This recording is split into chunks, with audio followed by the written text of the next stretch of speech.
Halo semuanya, perkenalkan nama saya Gibiel Fariska Panggidai dari tingkat 2C Prodi Teknologi Laboratorium Medis Poltekkes Kemenkes Kupang.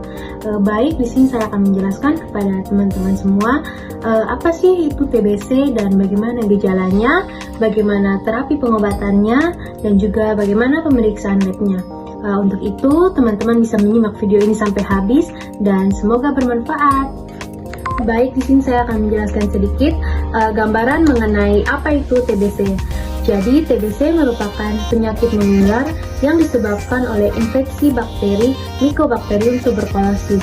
Dan juga infeksi ini tidak hanya menyerang di paru-paru kita, tetapi dia juga bisa menyerang di organ-organ lain seperti ginjal, susun tulang belakang, dan juga otak. Dan mungkin juga ia bisa menyerang di organ-organ lain. Dan WHO juga mencatat bahwa lebih dari 1,5 juta orang meninggal akibat penyakit ini. Dan juga penyakit ini penyakit berbahaya kedua setelah COVID.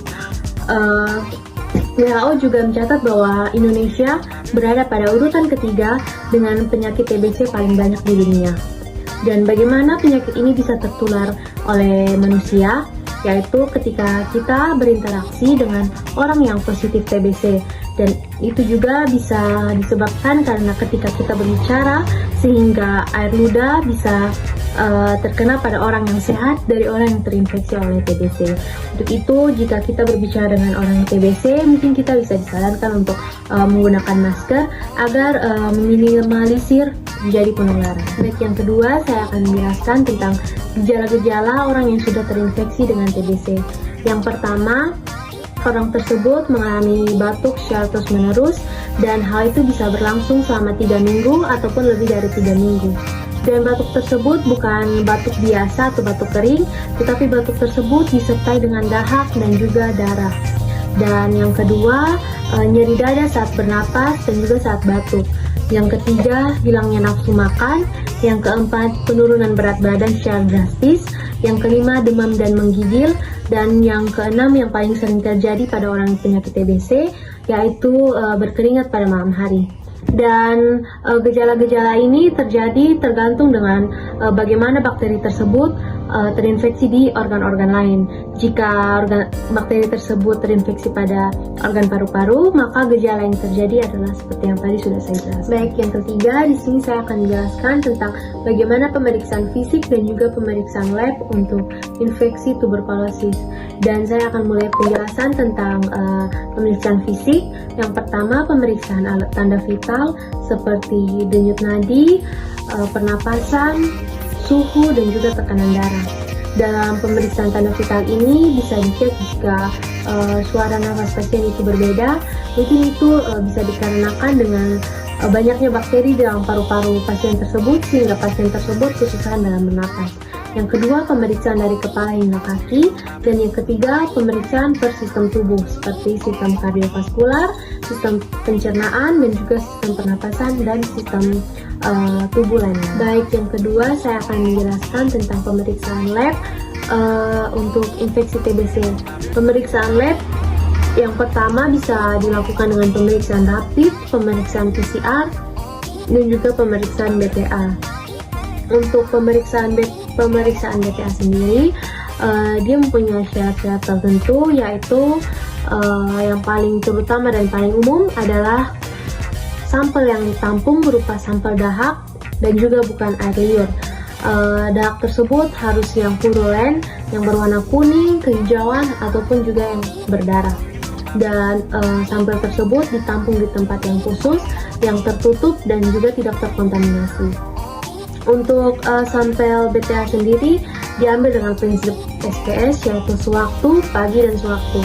Sewaktu itu saat pertama kali pasien datang ke klinik, terus pada pagi yaitu pasien memberikan sampel tersebut pada pagi hari keesokan harinya, dan juga sewaktu ketika pasien datang kembali ke klinik tersebut. Lalu yang terakhir saya akan menjelaskan tentang terapi pengobatan untuk pasien TB. Terapi pengobatan sendiri terdiri dari kategori 1, kategori 2, dan juga kategori 3.